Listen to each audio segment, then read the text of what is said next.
Hi, I'm Zora Shadai Salahi, and this is my speech about the importance of emotional contrast and the feeling of sadness. Here is my two audience members today. Is my mom. She could just say hi. Hello, miss. And then my brother, who is on the camera. Hi.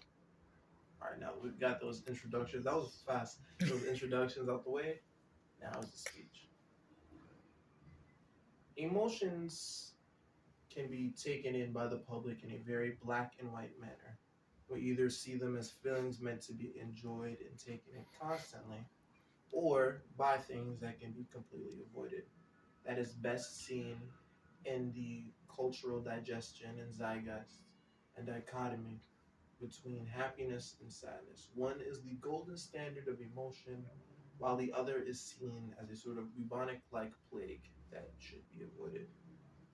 Now, it is my understanding, based on the research that I've done, that sadness is a very key and important emotion in the role of developing emotional intelligence, as well as the emotional contrast between those two. And this is my speech to prove why that emotion is important. So, before we can understand emotional contrast, we have to understand sadness. Sadness is best defined by Paul Ekman, a psychiatrist, of one of the six base emotions, best defined by and paired with feelings of loss, grievance, despair, tragedy, and things of that sort. Sadness as an emotion is a quite important experience. It's very common in childhood and when it comes to raising a child. Now, sadness can best be lumped or defined by the phrase feeling down, which is one of the reasons why parents typically tend to avoid it because it's a sort of pain. But the main reason why they avoid it is because of its sort of link to depression. But best defined by another British psychiatrist, it can be summed up that sadness is a feeling, while depression is a mental health disorder that is destructive to everyone else around it. They can both be summed up by the phrase feeling down, but they ultimately are not the same. But despite the fact that they're not the same, they both carry similar feelings, which is why parents typically tend to avoid that when raising children. I'll go into the importance of avoiding that later. But first, before we understand that, we have to talk about emotional contrast. Emotional contrast can best be summed up by the contrast of two emotions, which strengthen each other. Take, for example, you were living in some sort of perfect utopia where no one could feel happiness, anger, or fear. Only, or not sadness, anger, or fear. Imagine you feel perfect, eternal happiness. You wouldn't exactly be able to define what that is, or quantify it, or truly understand it, because that's the only emotional state you know. You can't put anything into words properly because you only know one thing. Another example could be you're in a piano recital and you finally win first place, or you've asked this person out and they finally took you out. The initial success, those triumphs, is what's going to make you feel happy.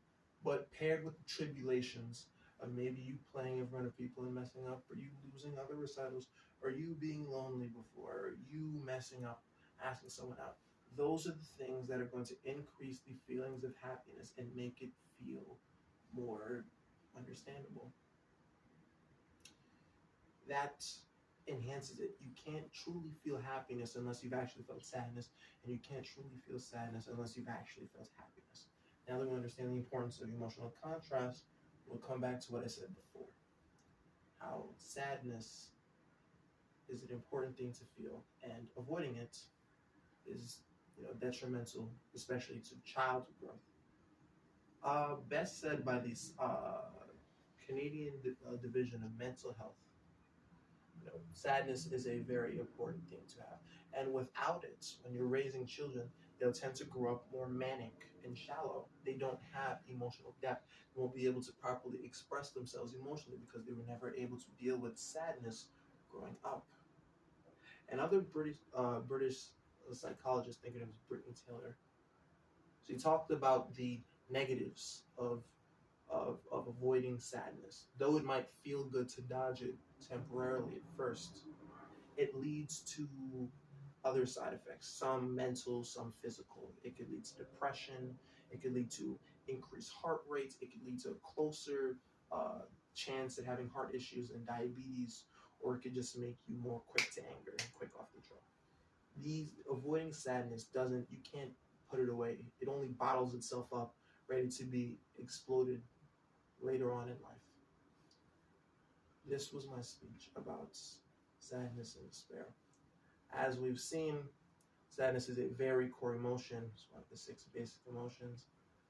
It's not depression, but it comes, is the closest thing to.